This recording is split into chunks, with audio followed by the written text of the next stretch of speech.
The frozen streets of Stalingrad in January 1943 witnessed one of the most consequential surrenders in military history when Field Marshal Friedrich Paulus, commander of the German Sixth Army, became the first German field marshal ever to be captured alive.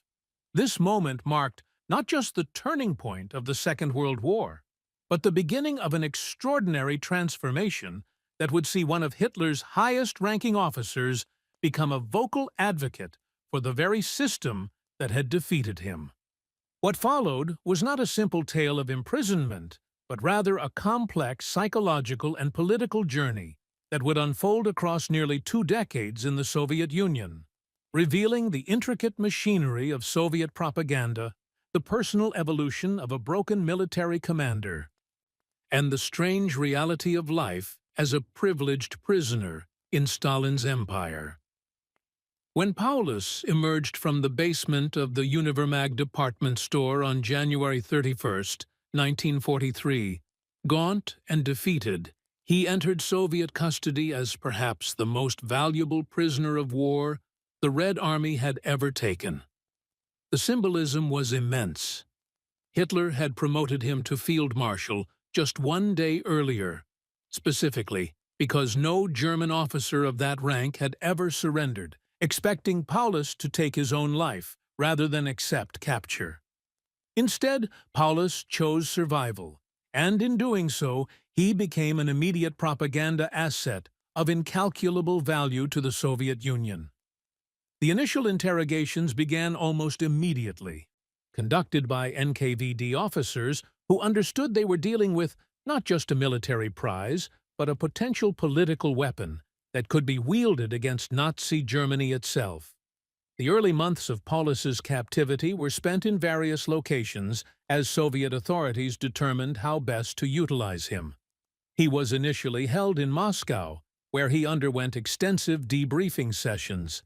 Soviet intelligence officers meticulously documented his knowledge of German military operations, strategic planning, and the internal dynamics of the Wehrmacht High Command. These interrogations were conducted with a peculiar mixture of respect and pressure. Paulus was addressed by his rank, provided with reasonable accommodations by wartime standards, and treated as a figure of importance rather than a common prisoner. This approach was entirely calculated. The Soviets recognized that breaking Paulus through brutality would serve no purpose, but cultivating him through careful psychological manipulation might yield dividends far beyond simple military intelligence. During 1943 and into 1944, Paulus remained largely silent on political matters. Despite Soviet efforts to persuade him to make statements denouncing Hitler or calling for German surrender, he maintained the traditional stance of a captured officer who considered himself bound by military honor and duty. He refused to participate in propaganda broadcasts or sign appeals to German troops. This resistance was not born of Nazi loyalty, but rather from a deeply ingrained sense of military professionalism, and perhaps a lingering hope that Germany might still achieve some form of negotiated peace. The Soviet authorities did not force the issue. They understood that a coerced statement would lack authenticity and might even backfire. Instead, they waited, allowing Paulus to witness the continuing deterioration of Germany's military position while providing him with newspapers, radio access, and information about the war's progress. The turning point in Paulus's political evolution came in the summer of 1944, following the assassination attempt on Hitler on July 20th. The brutal purge that followed, in which thousands of German officers were arrested, tortured, and executed, including many of Paulus's former colleagues, appears to have shattered whatever remaining loyalty he felt toward the Nazi regime. When he learned that officers were being hanged with piano wire and their executions filmed for Hitler's entertainment, something fundamental shifted in his perspective. Additionally, Soviet handlers ensured that Paulus learned of the arrest and imprisonment of his own family members by the Gestapo, a direct consequence of his surrender. His wife, Coca Constance, was placed under house arrest, and the family faced constant surveillance and harassment. The Nazi regime had branded him a traitor, and there would be no redemption or return to Germany under Hitler's rule. In August 1944, Paulus finally broke his silence. He agreed to participate in the National Committee for a Free Germany, an organization of German prisoners of war and communist exiles that the Soviets had established to encourage defection and resistance within the Wehrmacht. His first public statement was broadcast on Radio Moscow, calling on German troops to recognize that the war was lost and that continuing to fight served no purpose but to prolong German suffering. This was not yet a full embrace of communism or Soviet ideology, but rather a pragmatic recognition that Germany's defeat was inevitable and that further resistance was futile. The impact of this statement was significant. Here was a field marshal, one of the highest-ranking officers in the German military, publicly stating that the cause was lost. German propaganda attempted to dismiss it as coerced or falsified, but the voice was unmistakably Paulus's, and his words carried weight among German officers who had served under him or knew of his reputation. Following this initial statement, Paulus became increasingly active in Soviet-sponsored activities aimed at undermining German morale. He testified at the Nuremberg trials in 1946, providing detailed evidence about German war crimes and the planning of the invasion of the Soviet Union. His appearance at Nuremberg was carefully orchestrated by Soviet prosecutors to demonstrate that even high-ranking German officers acknowledged the criminal nature of Nazi aggression. Paulus testified about the Commissar Order, which mandated the execution of Soviet political officers, and about other violations of the laws of war. His testimony was delivered in a calm, methodical manner that reflected his background as a staff officer. He did not express remorse in emotional terms, but rather presented facts and acknowledged the criminal nature of orders he had witnessed or implemented. This clinical approach made his testimony all the more damning because it came across as honest professional assessment rather than coerced confession. The question of where and how Paulus actually lived during these years reveals much about Soviet strategy regarding high-value prisoners. Unlike ordinary German POWs, who languished in harsh labor camps across the Soviet Union, Paulus and a select group of senior officers were housed in special facilities that were part prison, part comfortable residence, and part re-education center. The primary location was a complex of dachas and converted estates near Moscow, where conditions were remarkably comfortable by Soviet standards of the time. Paulus had his own room, access to a library, regular meals that, while not luxurious, were adequate and far superior to what ordinary Soviet citizens received during the immediate post-war years of privation. He was allowed to walk in the grounds, to read German and Soviet newspapers, and to interact with other captured officers. This privileged treatment was not merely humanitarian consideration, but rather a calculated investment. The Soviets understood that Paulus and officers like him represented potential assets in the emerging Cold War and in the political restructuring of Germany. By maintaining them in reasonable health and comfort, by treating them with a degree of respect, and by gradually exposing them to Soviet ideology and propaganda, the NKVD and later the KGB hoped to create a cadre of German officers who might be useful in establishing and legitimizing a communist German state. The approach was sophisticated and patient, recognizing that genuine conversion, or at least cooperation, could not be forced, but had to be cultivated over time through a combination of psychological pressure, ideological education, and the simple reality that these men had no alternative future. Life in these special camps involved a structured routine that combined elements of military discipline with political education. Paulus and his fellow officers attended lectures on Marxist-Leninism, discussed Soviet economic achievements, and were taken on carefully orchestrated tours of factories, collective farms, and cultural institutions. These activities were designed to demonstrate the superiority of the Soviet system and to convince the German officers that the future lay with socialism rather than with the discredited Nazi regime or with Western capitalism. The effectiveness of this program varied considerably among the prisoners. Some officers remained deeply skeptical or hostile, viewing the entire process as propaganda and manipulation.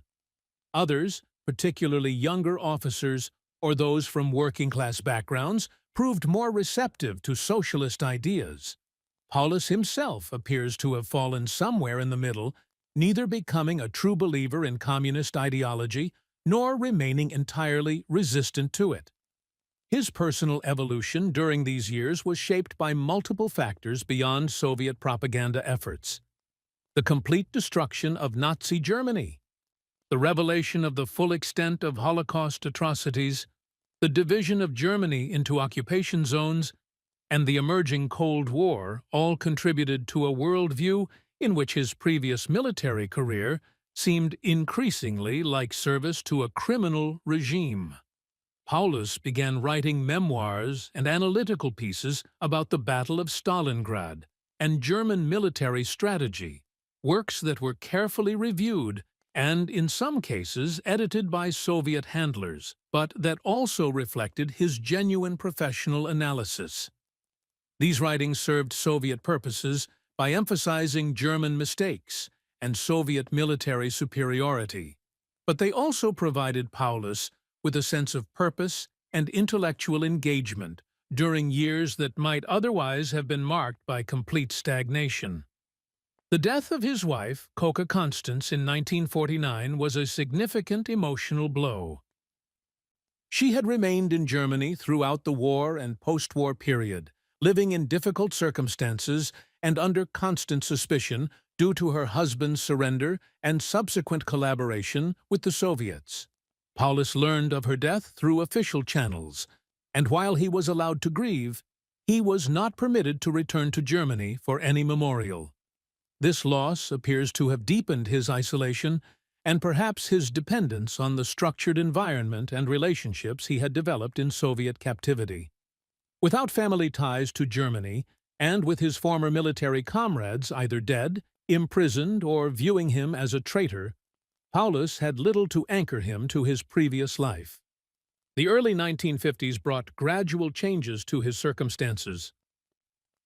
As the Soviet Union consolidated control over East Germany and established the German Democratic Republic in 1949, the strategic value of captured German officers shifted. They were no longer primarily propaganda weapons against a still-fighting enemy, but potential legitimizing figures for a new socialist German state. Paulus was encouraged to make statements supporting the GDR and criticizing West German rearmament and integration into Western military structures. He complied, issuing several public letters and statements that were published in East German newspapers and broadcast on radio. These statements warned against the dangers of militarism and argued that Germany's future security lays in peaceful cooperation with the Soviet Union, rather than in alignment with Western powers. In 1953, following Stalin's death and during the brief thaw under Malenkov and then Khrushchev, Soviet policy toward German POWs began to shift. The new leadership recognized that continuing to hold German prisoners nearly a decade after the war's end was becoming a diplomatic liability and was hindering efforts to establish normal relations with West Germany. Negotiations began for the repatriation of German prisoners, and between 1953 and 1955, most of the remaining German POWs were released and returned home. Paulus, however, remained in the Soviet Union. His case was complicated by his collaboration with Soviet authorities and his public statements against the Nazi regime and in support of the GDR. There was genuine concern that if he returned to West Germany, he might face prosecution or, at minimum, public hostility and humiliation. East Germany was the obvious alternative, but even that required careful negotiation and preparation. Paulus was finally released from formal custody in 1953, but he did not immediately leave the Soviet Union. Instead, he remained as a guest of the Soviet government, a status that was ambiguous and somewhat unprecedented. He was no longer a prisoner in any legal sense, yet his freedom was constrained by practical realities. He had no money, no passport initially, and nowhere to go except where Soviet authorities arranged for him to go. During this transitional period from 1953 to 1955, he lived in a modest apartment in Moscow, received a small stipend, and continued to participate in activities supporting the GDR and Soviet foreign policy objectives. He gave occasional interviews to Soviet and East German journalists, always emphasizing the themes of peace, the dangers of militarism, and the criminal nature of the Nazi regime. In 1955, Paulus finally relocated to the German Democratic Republic, settling in Dresden. This move was presented as his free choice, a return to his homeland after years of captivity. But in reality, it was carefully orchestrated by Soviet and East German authorities. Dresden had been devastated by Allied bombing in 1945, and its reconstruction as a socialist city was a showcase for the GDR. Paulus was provided with a comfortable apartment, a pension, and a position as a civilian inspector and lecturer on military history. He was not given any official role in the National People's Army, the armed forces of the GDR, as his appointment to such a position would have been too controversial and might have undermined the legitimacy of the new military. Instead, he functioned as an elder statesman figure, occasionally giving lectures and interviews but largely living quietly. Life in Dresden during the late 1950s was a strange experience for the former field marshal. He was simultaneously a figure of historical importance and a man without real power or influence. The GDR treated him with respect, providing him with material comfort and a degree of public recognition, but he was also kept under surveillance, and his activities were monitored. He could not travel freely to West Germany, where he would have been a controversial figure at best, and might have faced legal action for his role in the war. His social circle consisted primarily of other former Wehrmacht officers who had chosen or been compelled to settle in East Germany, along with some East German officials and academics interested in military history. Paulus spent his final years writing and reflecting on his military career and the war. He worked on a detailed analysis of the Battle of Stalingrad, examining the strategic and tactical decisions that led to the encirclement and destruction of the Sixth Army. This work was published in East Germany and was used in military academies as a case study in the dangers of ideological rigidity overriding military judgment, specifically Hitler's refusal to allow a breakout attempt when it might still have been possible. Paulus argued that the disaster at Stalingrad was the inevitable result of Nazi Germany's criminal war of aggression and the incompetence of Hitler's strategic leadership. These arguments served the political purposes of the GDR by emphasizing the failures of fascism while also reflecting Paulus's genuine professional analysis. His health began to decline in the early 1960s. Years of stress, captivity, and the psychological burden of his wartime experiences and post-war choices took their toll. He developed various ailments common to men of his age and circumstances, and his public appearances became less frequent. He continued to live in Dresden, cared for by East German medical services and occasionally visited by historians and journalists interested in his unique perspective on the war. On February 1, 1957, Friedrich Paulus died in Dresden at the age of 66, exactly 14 years after his surrender at Stalingrad. The timing was purely coincidental but symbolically resonant. He was buried in Dresden with military honors, a ceremony that was modest by the standards of state funerals, but that acknowledged his status as a historical figure.